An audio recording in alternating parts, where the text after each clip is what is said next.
Hey YouTube and fellow Bushmaster fanatics, here's a review of my Bushmaster.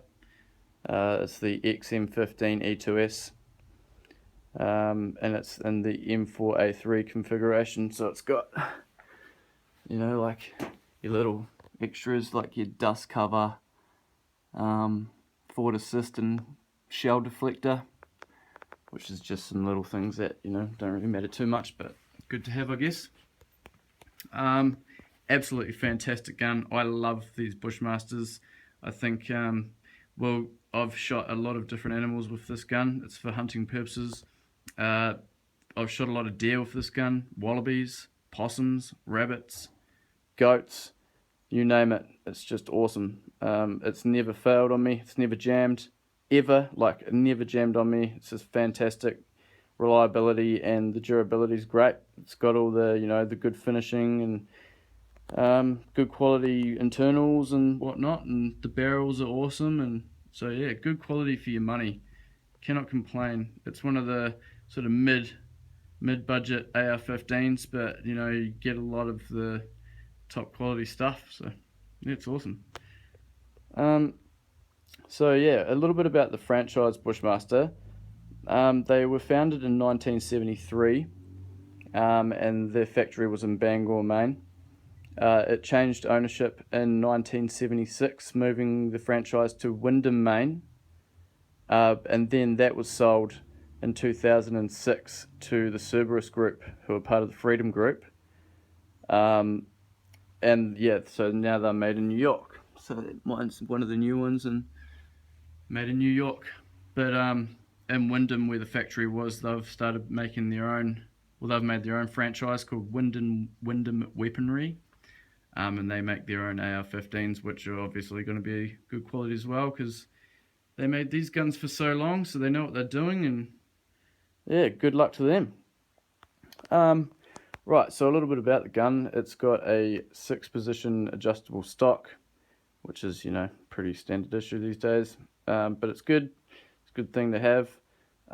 It's got a 30-round magazine, which it's a cheap magazine, and it's never failed on me either. It's just, yeah, fantastic, really. Bought that in New Zealand.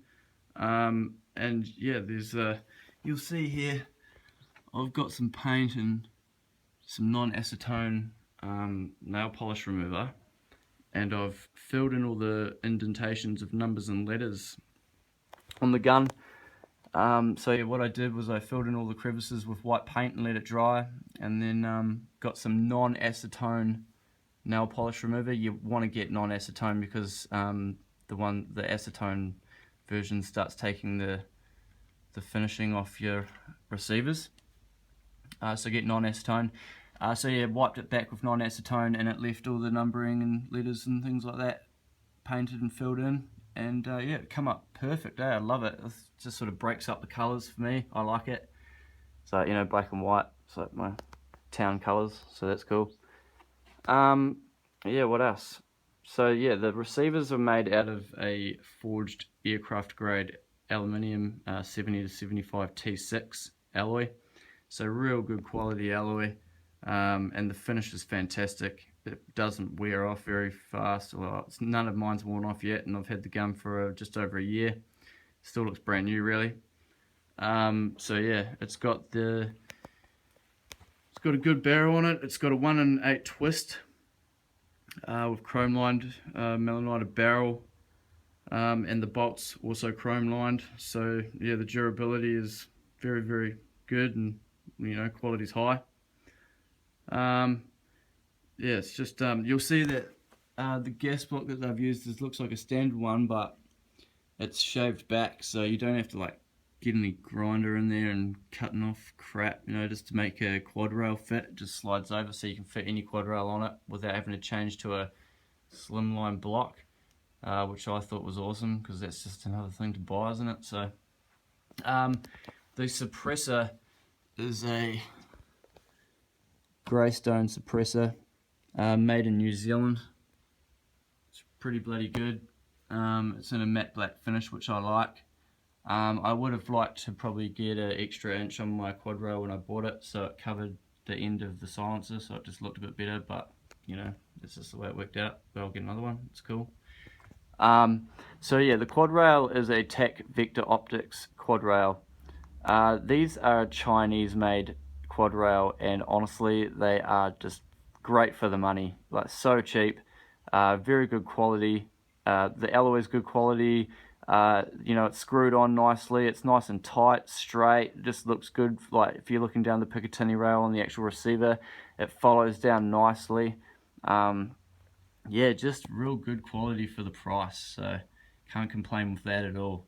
I would like to get another one day, but like I said, I want to get a longer one, but for now this is fine. It's got a MOE full grip on it, which is pretty, you know, pretty standard issue these days, or pretty cheap, a cheap accessory. What I meant is what I mean. Right, so yeah, these Trijicon scopes, they're pretty expensive. They're $1,000 plus for the fiber optic version. So what fiber optic is you'll see that red bar along the top here, and it collects the light in the bar. So the light is collected in the bar, and you can see that once it focuses in, that the ends of the fiber are glowing red, so you can sort of see that the end's glowing. So the way it works is the other end goes into the scope, faces towards the reticle crosshairs, and shines that little red light onto the center of the crosshairs, and that's how it illuminates. So basically what I'm getting at is it collects the light and distributes the light onto the crosshairs using ambient light, which is, you know, no batteries, no nothing needed. So yeah, it's good. This one here in particular is the Chinese knockoff. Now honestly, it's just great. Like for the price, I think I paid $75 on eBay for this, and it stayed zeroed the whole time that I've had it. It works perfectly fine. The finish is, you know, pretty good. You can't complain with it really. It's for $75 considering you're paying over $1,000 for the normal one. So yeah, it's like 5% of the price. You can't complain with that. Yeah, and there's the Troy flip up sights from the back, but I can't obviously flip them up because of the scope. But yeah, just a good quality gun. I've made a few little changes to mine to sort of personalize it for me. Yeah, I just love the gun. It's just durable, reliable, good value for your money. Yeah, cannot complain with the gun at all. Like I said, it's just dropped any animal that I put in the crosshairs. No dramas. Just absolutely mowed them down. Yeah, so that's a Bushmaster XM15-E2S. Very good quality gun. I recommend if you're in that budget to buy one, like buy a Bushmaster, because of the rest of the brands, you know, they're probably good, I don't know, but I can tell you that the Bushmaster is absolutely perfect for that budget. I mean, you can buy it for cheap, and it's already got all the good internals. I mean, you just have to just start dressing it up, which people love doing. That's probably why half the people buy AR-15s, because they get to, you know, trick them up, make them look gangster. So yeah, cheers for listening and have a good day, mate. See you later.